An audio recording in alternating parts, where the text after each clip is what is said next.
કફ કોલ્ડનો રામબાણ ઇલાજ એટલે અરડુશી. Good morning મિત્રો.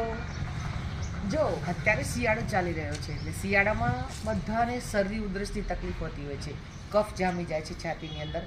તો તમારી પાસે જો અરડુશી છે, અરડુશી કોને કહેવાય તો કે અરડુશી આવા લાંબા લાંબા પાનવાળું અને આવા સફેદ મોટા ફૂલવાળું ઝાડ છે. એ એક શુક પ્રકારનું હોય છે, છોડ પ્રકારનું નથી હોતું, આટલું જ લાંબુ થાય છે, એનાથી મોટું નથી થતું.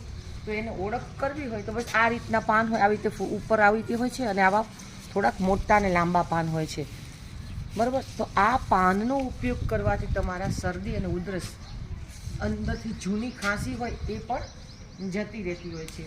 તો આ પાન છે એના નાના નાના ટુકડા કરી અને એને સૂકવીને તમે એનો પાવડર પણ બનાવી શકો છો.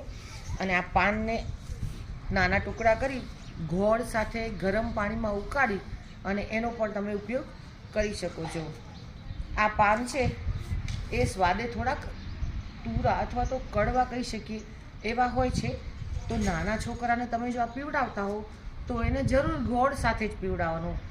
એક ભાગ ગોળ અને એક ભાગ આ લઈને એનાથી 5 ગણું પાણી લઈ એને ઉકાળી, એને લગભગ 1 ગ્લાસ જેટલું પાણી નાખી અને ઉકાળીને 1 કપ જેટલું થઈ જાય તો બસ 1 કપ જેટલું પાણી છે એ દરરોજ ગરમ કરીને દિવસમાં એને 3 વખત પીવડાવો અથવા તો 2 વખત પીવડાવો તો પણ મટી જાય છે. અને સાવ ધાવણું બાળક હોય ને નાનું, તો એને પણ બસ આના 2 ડ્રોપ્સ પીવડાવો તો એને પણ શરદી ઉધરસ મટી જાય છે.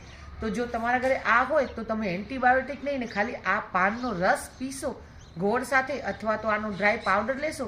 સવારે ઉઠીને નૈણા પેટે ગરમ પાણી સાથે આનો પાવડર લેવાનો છે.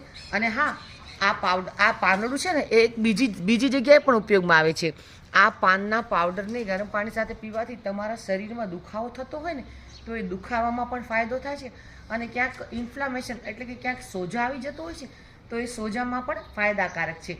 અને હા, આ શરદીની સિઝન ચાલે છે શિયાળાની, તો હજી પણ આપણા ઘરમાં એવી ઘણી બધી વસ્તુઓ છે જેનાથી તમે શરદી ઉધરસ મટાડી શકો છો. તો હું આવતીકાલે અથવા તો મારા નેક્સ્ટ વિડીયોમાં તમને લવિંગ છે એ આમાં કઈ રીતે ઉપયોગી થાય છે એ બતાવીશ. બાય. આંગળો ગોળનું સમારી લેવાનું છે અને એની અંદર 1 ગ્લાસ પાણી એડ કરવાનું છે. 1 ગ્લાસ પાણીની અંદર આના ટુકડા કરી લેવાના છે પાંદડાના. એ દાઢી સહિત નાખી દેશો તો પણ ચાલશે. અને ગોળ, હા, આની અંદર ગોળનું પ્રમાણ તમે તમારા સ્વાદ પ્રમાણે વધારે પણ નાખી શકો છો.